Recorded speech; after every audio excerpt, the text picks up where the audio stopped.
he and his brother judge, and then he said, you are right. You should notice the government. Government couldn't give any answer. So direction was given.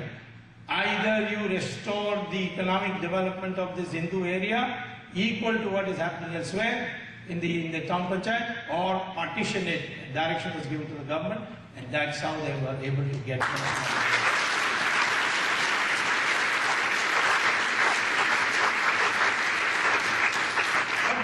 Only one town panchayat. There are 39 more I have to visit. They are all asking me to come. Toldi in Ramanathapuram. So many places. But I don't blame the Muslims. They are very clear. They wanted to set up an Islamic bank in India. Islamic bank is a hoax. Because they say we won't charge interest. But then if you want to buy a house, they say we will buy it for you. They buy it and then put a surcharge and give it to you. So their interest is collected by the back door. But the idea was to set up Islamic Bank in Kerala, to say any Muslim youth comes, they will give the loan without interest. But if a Hindu goes, they will say this technicality, that technicality, but privately say convert and we'll give it to you. That was the game plan. So I went to court in Kerala. People threatened me, oh, this will happen to you, that happened to you. Some professor got both his hands cut off once. I said, well, I'll face it. Went to court, argued, won the case. It was dismissed. And that is the idea of this.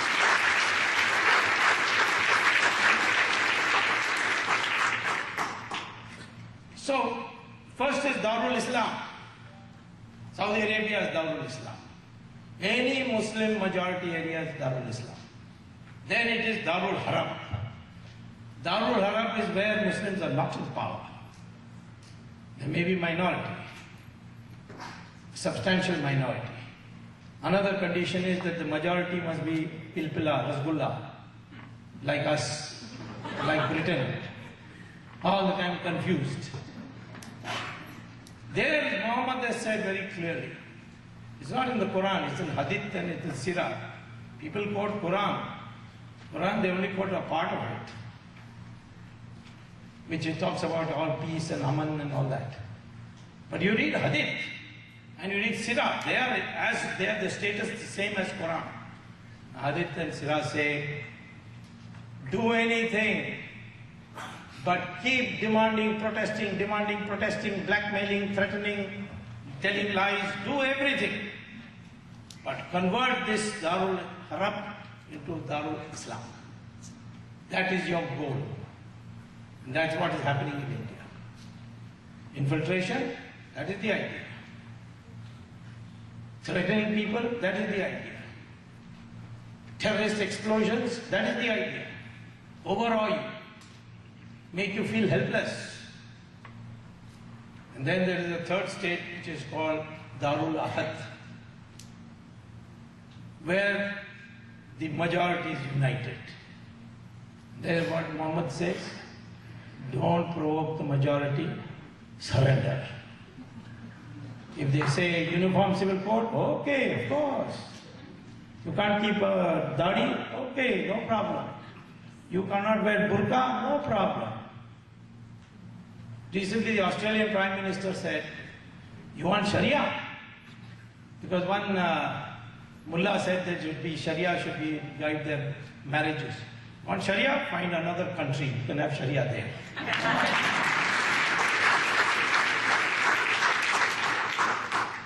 So, what happened? All the Muslim organizations said, this mullah is a madman, don't listen to him. We are for uniform civil code. We will obey right. We will not have more than one wife. So, that is called al-taqiyah. Muhammad says they make a contract. So that's why today we have to understand the Muslim mind so that we can understand our mind. You unite, Muslims will become easily manageable. They will listen to you. Large number of Muslims privately are hoping that we will not surrender to the mullahs. They are hoping that we will take a stand. It happened when the Shah Banu matter, the judgment of the Supreme Court came. Large numbers of well-meaning Muslims came out in the street saying, don't change the judgment. But Mr. Rajiv Gandhi was railroaded into. Naturally, if you become Prime Minister without experience, you will do all these foolish things. He himself told me, biggest mistake in my life I made is become a Prime Minister at 40. I just didn't know. Now the country is trying to get another inexperienced.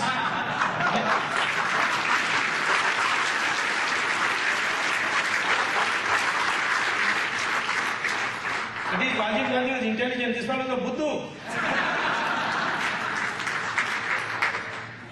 So therefore,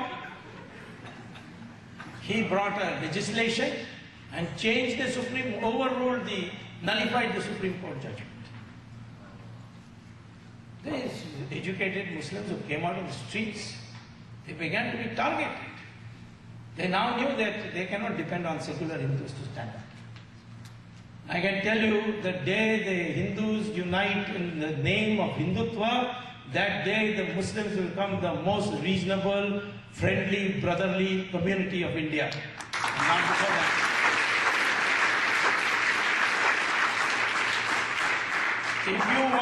If you want brotherhood between Hindus and Muslims, if you want harmony between Hindus and Muslims, the only way is when the Hindu majority asserts itself and says that India is a land of Sanatana Dharma, others can live like Parsis, Jews and others have lived.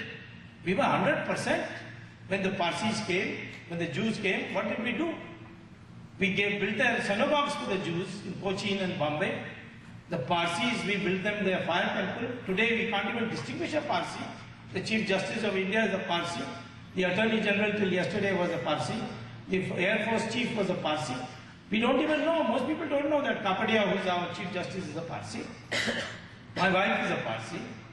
So I know that community. That community is totally integrated itself. When the British left, they asked the Parsis, like the Anglo-Indians, we would like to make a reservation for you in Parliament. They said, no, the Hindus looked after us when nobody looked after us. So we have to...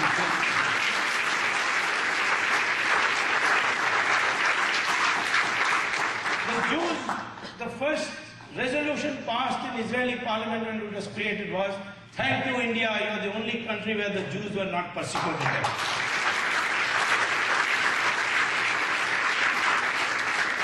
This is the tradition we have come from. And this is the tradition we want to preserve today. But unfortunately, in the name of globalization, we are forgetting our values. What was our value? That was first registered in my mind when an American student, when I came as a student at Harvard to do my PhD, an American classmate of mine asked me, how can you accept Mahatma Gandhi as your leader? So I said, why in America you will not accept him if he comes here? So he said, if he comes here, we'll put him in jail for indecent exposure. He was only wearing lambetti. He was just wearing a piece of loincloth. That's why Churchill called him a half-naked fakir. You have to understand. I asked him, what about your leaders? So they must be very well dressed, best tie, best suit, everything. See our leaders, even our religious leaders. Yes, Pope is very well dressed. Look at our Swamiji there. I mean, he's got the coarse cloth, of course, Bhagwa color, but it's a coarse cloth. That's all he has. All our Swamiji, no matter how much big empire they have, they all wear simple clothes. Because that's the value. And that comes out of the debate between Brigu and Bhardwaj. Brigu and Bhardwaj had a debate how to structure society to a state. So Brigu said that the only way is if we decentralize power, and there are 4 sources of power, they must be decentralized. So Bhardwaj said, which are the 4 sources? He said, knowledge is a power, weapons is a power, wealth is power, land is power. And we must ensure that nobody has more than one of this. So those who have knowledge shall not have weapons, shall not have wealth, shall not have land. That is the Brahmin. Then the Kshatriya. He may have the kingdom, but he cannot make decisions on when to go to war. For that he has to consult the people with knowledge, the Brahmins. He cannot decide on punishment. Vaishyas made wealth, but they didn't get their social status because of that wealth. If they sacrifice that wealth in philanthropy, they got status. Those who had land, they had to produce for the people first. Then they could think of making money. That was the system. It was not connected with birth. Because Lord Krishna says in Gita that the Varna Vyavastha is what to do with guna, not with birth. We are all born Shudras. After that we pick our discipline, then we become Dvijas. Otherwise, when we are born, we are not Shudras. That's what Rishi Atri says. So if you look at the examples also, you find that Vedavyasa, who wrote the Mahabharata, he was born of a fisherwoman, not of a Brahmin. Similarly, Valmiki was born out of Dalits. His parents were Dalits. He wrote the Ramayana, became Maharishi. The greatest poet we produced, Kalidasa, he was a hunter. The Rishi of Rishis was Vishwamitra and his parents were Kshatriyas. Ravan was a Brahmin. And this idiot Karnanidhi did not know, and he was celebrating Ravan Leela thinking that he was doing an anti-Brahmin act.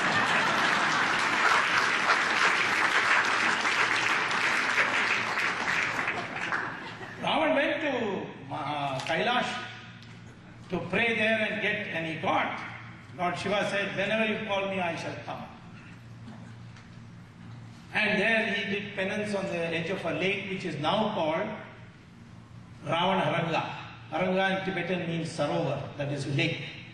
Ravan. I asked the Tibetan, he said Haranga means lake, but Ravan, some Indian had come. Somebody came from India.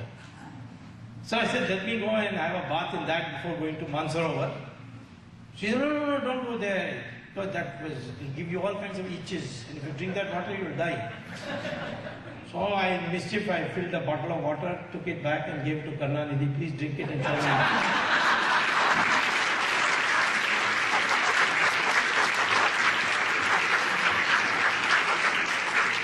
Show me you have faith in Ravan by drinking this bottle of water. So therefore, Ravan was a Brahmin, he had to be killed because he broke the law. And who killed him? A Kshatriya. Brahmins don't say, oh, he killed one of our Jatwalas. But Rama respected the institutions. So when he came to Rameshwaram, he did Prayashchit Puja because he killed a Brahmin. But after killing him. So I am saying that if you look at this, we venerated people who had knowledge.